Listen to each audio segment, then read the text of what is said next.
It's blazing fast, takes down top players, and makes Shroud decks wish they could banish themselves to the singularity.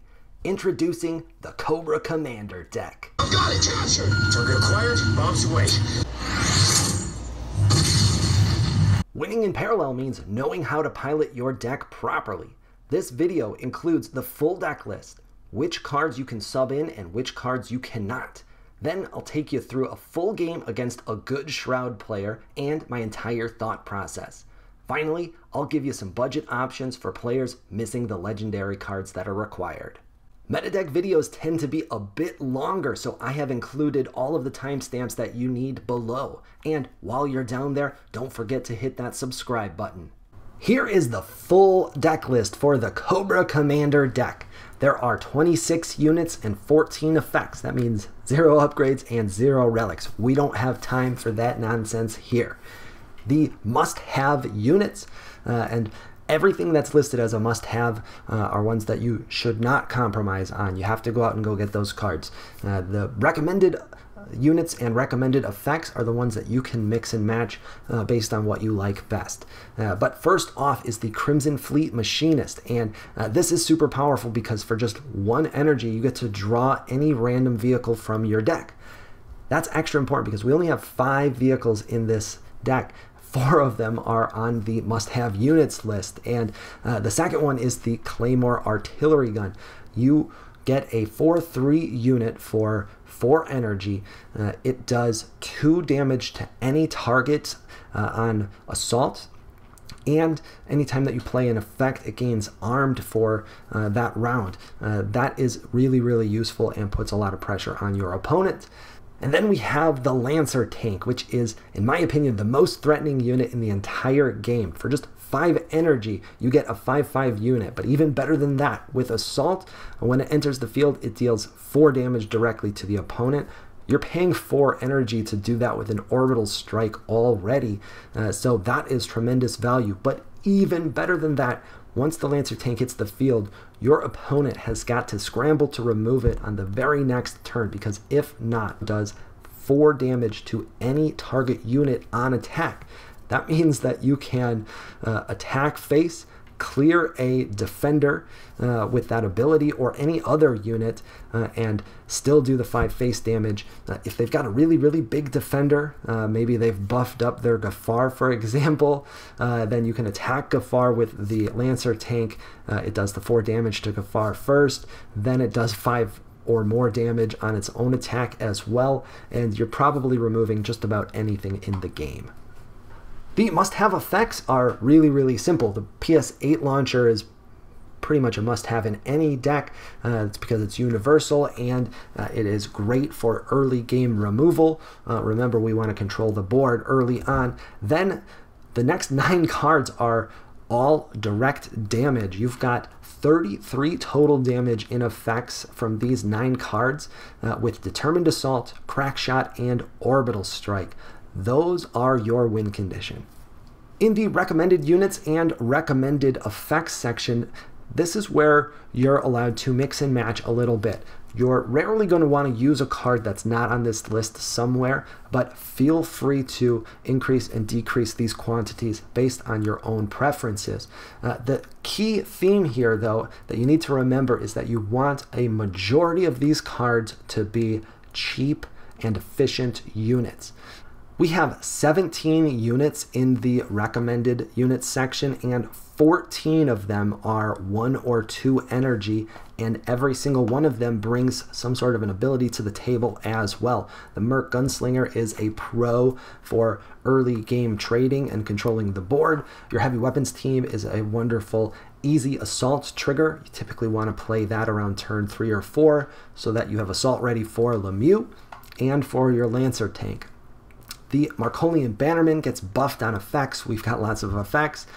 The Trigger Happy Trooper is another easy assault trigger. The Combat Veteran self-buffs on attack, which is just awesome. The Elite Sharpshooter is great for removing a big defender. The Grizzled Scout allows you to buff your other attackers, so really, really nice when you get, say, 3 or 4 units on the board and ready to attack. And then the Mantis Corsair adds some muster damage as well. The recommended effects is the smallest section. There's only 3 cards there. Improvised Tactics is there to add some additional draw. Occasionally you're going to need it early on. Most of the time you're going to use that late in the game or just bank it. The Neutron Bomb is like a little mini board wipe. It can very easily remove 2 or 3 units. This is extra effective against a Cathari deck. And Annihilate is just always useful. So let's jump into a game, and I'll tell you, I recorded dozens of matches with the KOBRA Kommander deck, and I chose this one to share with you guys for a couple of reasons. Number one, I'm facing Ghost in a ranked match here. He is another top 100 player. This happened, I think, before I got onto the leaderboard myself, but he's a good player, so I know that he's going to be piloting this deck against me very well. He's also playing against Brand, and beating Shroud is one of my favorite things to do with this deck. He also does a really nice job here. I'm not sure if he drew very well or just played the game very well, but he drags things out until turn 8, which is awfully slow for this deck. But in the end, we have just way too much speed and aggression for him to deal with. So let's actually go back to the mulligan phase really quick here, because mulligan's an important part of the game, and here anytime I get a higher energy cost card, 4 is very high in this deck, I'm looking to get rid of it. Usually I keep the Mercenary Gunslinger, and actually in this case I wish I would have, but I had a couple of other 1 energy units already, and I wanted to hold on to the PS8 launcher in case he plays a turn 1 Singularity Steward. So we get things started off, and I have nothing high energy to bank, so I get rid of the Determined Assault, which stings a little bit, but that's why you've got 3 copies. We play the Bannerman, and since we are going first, our Infiltrator's not able to attack.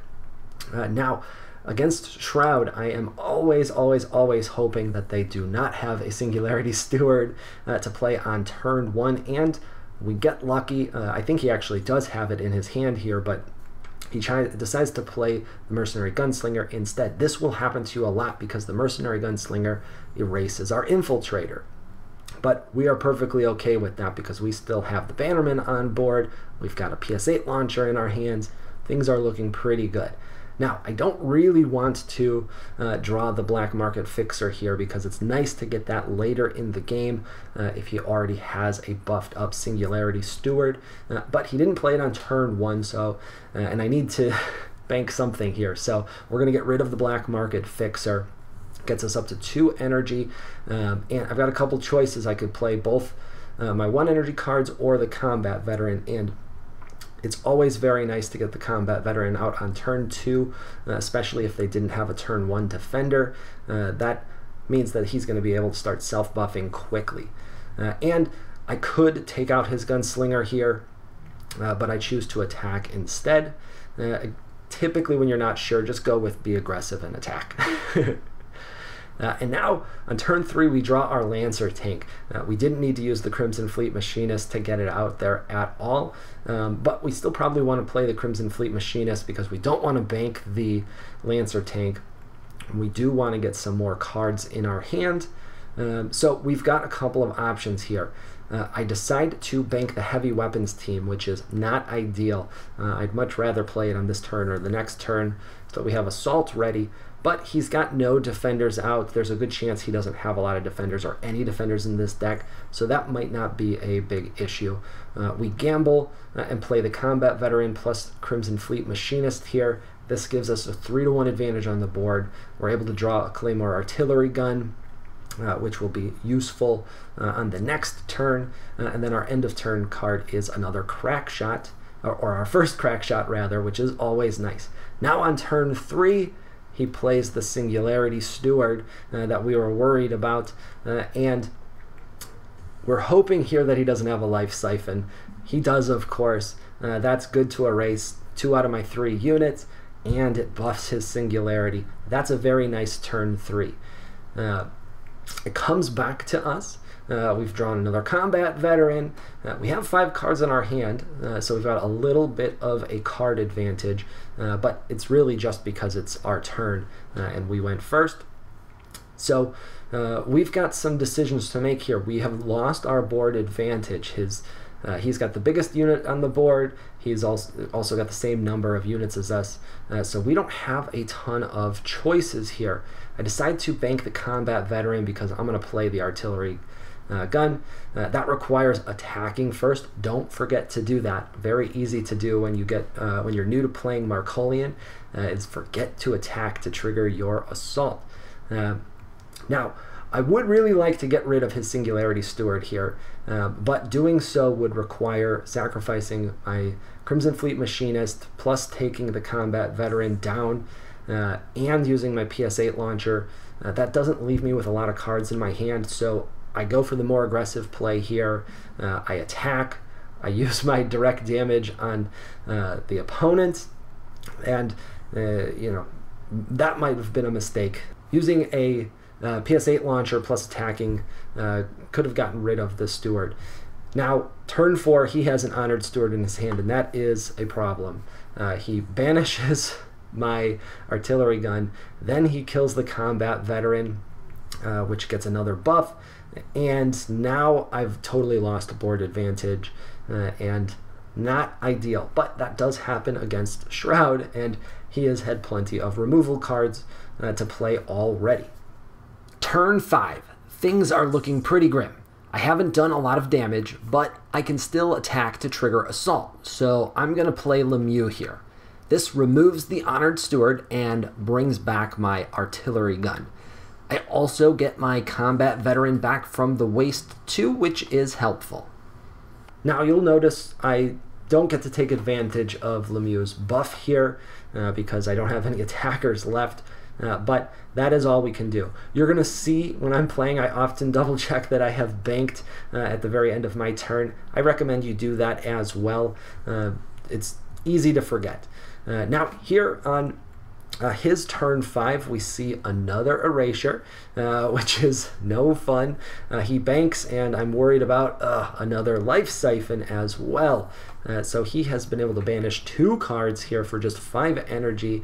That brings an additional +4/+2 to a Singularity Steward, which is now a 8/5. And he's also taken the lead on health. My only real advantage here is that my hand is much bigger because of my drawing power. I've got 2 PS8 launchers, so we get rid of one, and I have to get a little bit creative here on this turn because that Singularity Steward is a problem, and I don't have a lot of options to deal with it. So we're going to play the PS8 launcher here first. That'll make him an 8/3.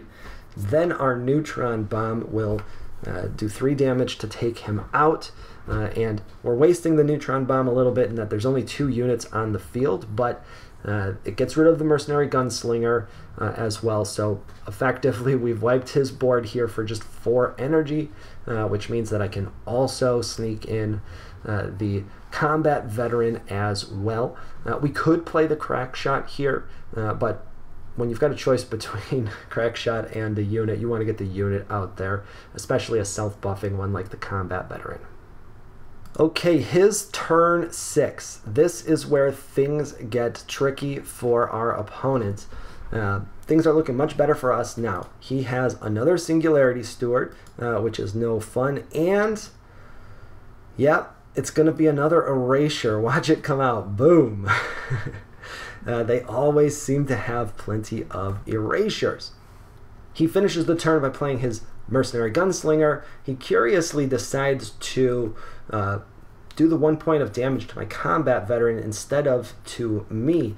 So my draw gives me a 5-to-1 card advantage, while he has a small lead as well as a little bit of a board advantage. My entire hand, though, is direct damage. He might be feeling okay here, but he is in a lot of trouble. His units also only have 3 damage on board, so he's going to need some help to be able to remove my Lancer tank, and he's only got 1 card left. It's time to light him up. We attack first so that we can trigger Assault, then we play our Lancer tank, and we're going to finish things off with a Crack Shot.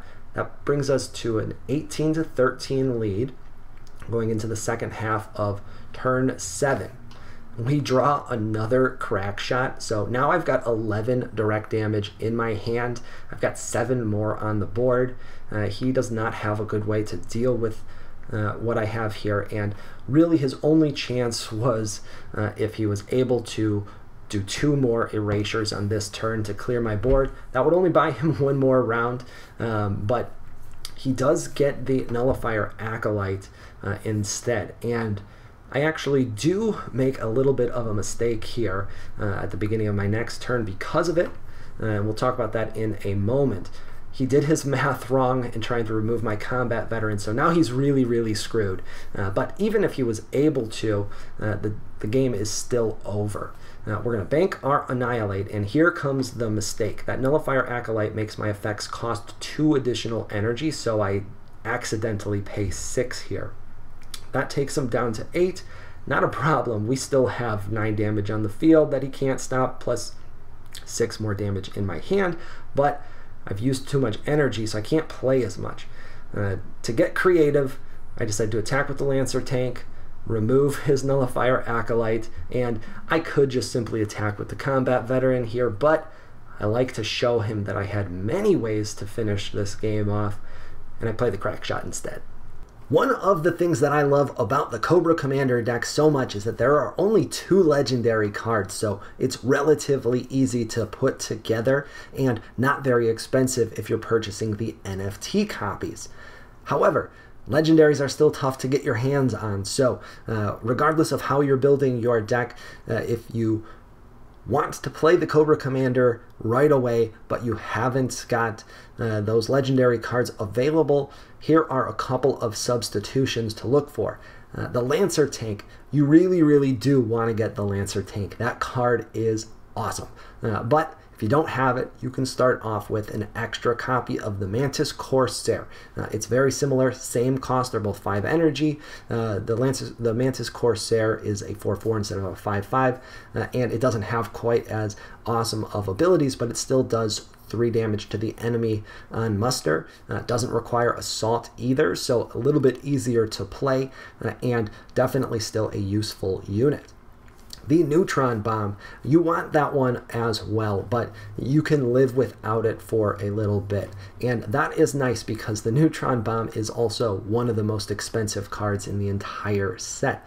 That's because it is both a choke card for an early set, and it's part of the PS15 set, which is the first 15 cards to come out. So the Neutron Bomb is very expensive to purchase as an NFT. Go ahead and craft an Apparition when you get the chance, but you can play without it for now. It's just 1 card because it's legendary. And the nice thing is that there really is nothing else like the Neutron Bomb in the game, so go ahead and sub it out for really whatever you want. I generally recommend an extra effect, probably an extra Annihilate or an extra improved Tactics, but it can be whatever you like. You can also opt for another vehicle that adds just a little bit more drawing power to your Crimson Fleet Machinist, and there are other useful vehicles in the Marcolian set. The Unstable Drone adds another defender, plus more unit removal with its Aftermath ability, and the Longbow Carrier is a cheaper defender option.